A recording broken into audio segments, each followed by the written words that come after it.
You'll hear the State of the Union, and then you'll see what happens right after the State of the Union, okay? Now at 5, President Trump set to deliver his State of the Union address, what he plans to highlight to the nation. This is the year where tests are going to matter in a good way. Plus, students will be receiving new incentives to do well on state testing this year. We're going to dive into what this could mean for the future of our state. And a big winter storm hitting our state right now. You're probably looking out your window seeing it. We're out on the front lines with team coverage to keep you safe. Live from Utah's first TV station, ABC4 News at 5 starts now.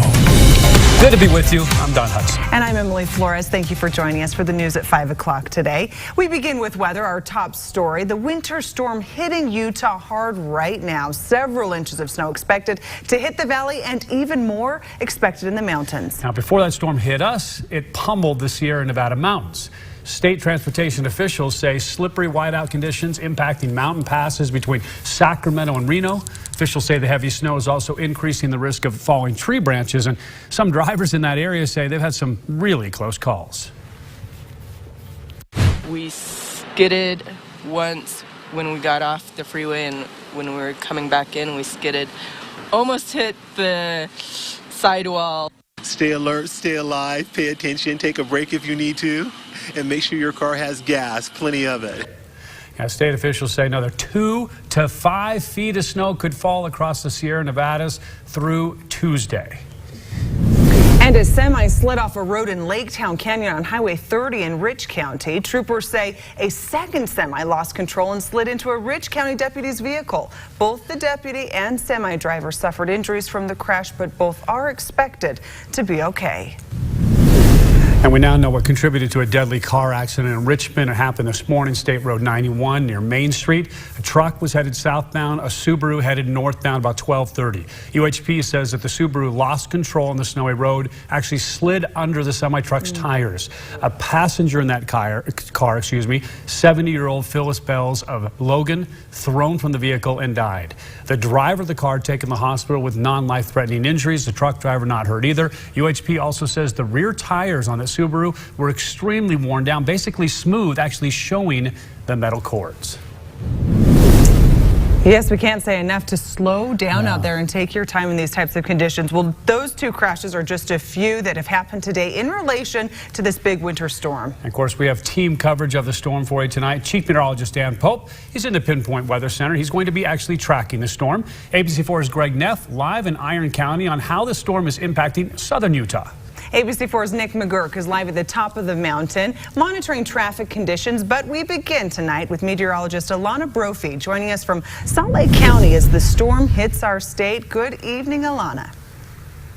Good evening, Emily. Don, you can see the snow coming down, limited visibility behind me in Salt Lake County. I just got off the phone with Highway Patrol, updated numbers, 97 crashes today, and we haven't hit the bulk of the evening commute. We know that travel is going to be impacted. Let's take a look at the storm tracker radar, give you an idea of what's happening right now throughout the state. And as you take that glance, it's very clear that this winter storm is in control in the Beehive State. In southern Utah, you've got snow moving into areas like Orderville and Hatch. You see New Harmony starting to fill in there. A little further north in the Salt Lake Valley, we're watching this heavy band that moved through Taylorsville into West Valley. Looking at my radar right here on my phone, I can see through North Salt Lake filling in Bountiful. We've got another band that's out near Grantsville. That will be taking aim at the extreme north in the next hour or so, making conditions pretty rough. Now, when the front moved through, it came down quickly and road snow accumulated. Take a look at this video. This is right there on the Bountiful Centerville line.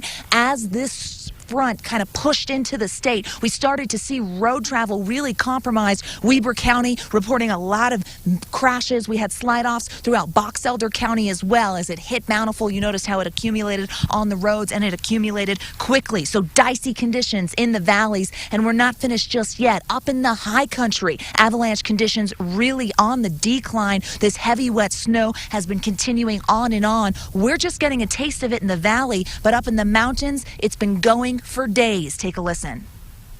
This storm has been a multi-day event, and that snow just keeps stacking up. And really, the entire state right now is dangerous.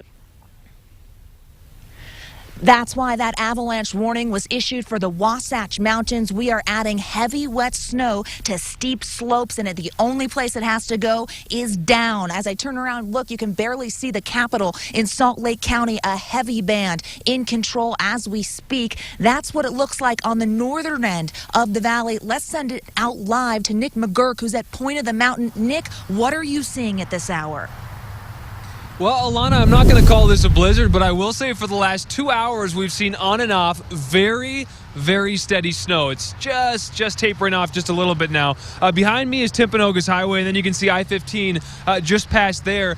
Not any major slowdown as people drive in the evening commute here, but certainly enough snow to hit your windshield and affect the conditions out there. We spoke to one driver, and she says not only is she concerned about the snow, but she's definitely concerned about other drivers who feel invincible. People don't know how to drive in it, especially when they think they have like a good car, they can go super fast, but it's just super annoying and dangerous to everybody else. And certainly we have seen the snow fall, but nothing really accumulating on the ground. The roads behind me looking a little wet, a little slick. Certainly we're expecting more snow to fall. And we're going to check in with Greg Neff now, live in southern Utah. Greg?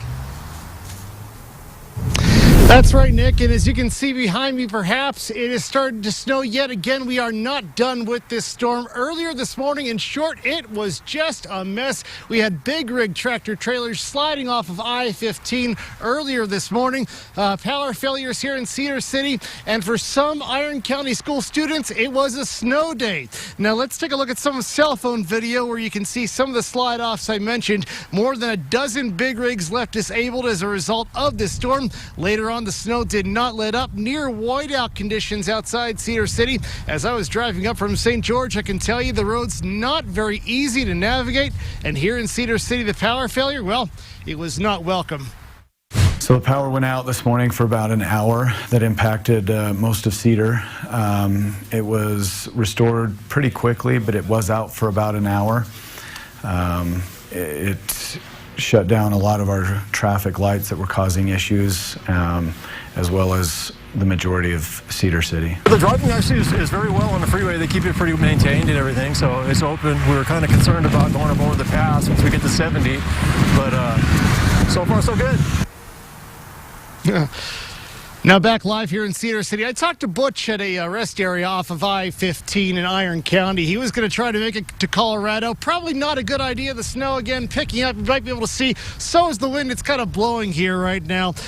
Police are actually telling you to take it easy on the roads. If you're heading out tonight, just take it slow. And remember, the visibility, it's not very good. We're live in Cedar City. Greg Neff, ABC4 News. All right, Greg, thank you. So different. Yeah, every live shot, you'd see a lot of snow and then barely anything and then a lot of snow, yeah. So that means we have a lot of questions about how much snow we're going to get, when's it going to stop, things like that. And for that, we're going to send it to you, Dan. Well, thank you, Dawn and Emily. I appreciate it. You know, I have a lot of answers to most of those questions. We'll go over a few of them now. You know, Cedar City had 11 inches of snow. No wonder they had power outages. Winter weather advisories remain in effect for west central, southwest Utah. Winter storm warnings for the mountains, including the Tavaputs and the Uinta Mountains, the Wasatch. We also have winter weather advisories in effect for the northern Wasatch Front valleys, including the Salt Lake and Tooele valleys. You can see why. This storm system is continuing to bring a swath of snow, and it continues to increase in intensity out to the west. So this is all moving in from the southwest over the Salt Lake Valley, over parts of Davis County. This area here will be heading into Brigham City. So heavy snow right now in Bountiful, it looks like, and then a little break in South Jordan. The snow has accumulated out in west of Jordan and along U-111. The snow has accumulated to the point where the roads are covered, and we're seeing that snow heavy at times with more than 20 inches of new snow at Bryan Head. So the travel impacts are significant, folks. You need to heed these warnings. Northern Utah snow showers and yellow for conditions. East Benches, though, we're going to give it a red for heavy snow and slick roads. Tooele to Salt Lake, the Metro Provo, a yellow, but it could get worse later tonight, and it will be worse in the morning commute. Mountain Passes, a no-go. If you don't need to go, stay home. Beaver to Cedar City, that's going to be a tricky travel yellow for you as well. Red, where it's not recommended to travel. You can see that does include Salina Canyon and down the I-15 corridor and across Logan Summit, as well as Sardine, Parley's, and Daniels, and a number of other summits. I'll send it to you. We'll answer more of the questions that you're probably going to ask me coming up in just a little bit. Dan, we appreciate it. You can always count on ABC4 to bring you the latest weather conditions, of course, both on air and online at abc4.com. Still ahead, students are going to be receiving some new incentives to do well on state testing this year. We're going to dive into what this could mean for the future of our state. And we're looking outside live. This is up and back of the state capitol where it is snowing and it is accumulating. More snow is on the way, and it may be a long duration snow because of lake effect. We'll show you where the lake effect bands will hit coming up in Utah's most accurate forecast in a minute or two.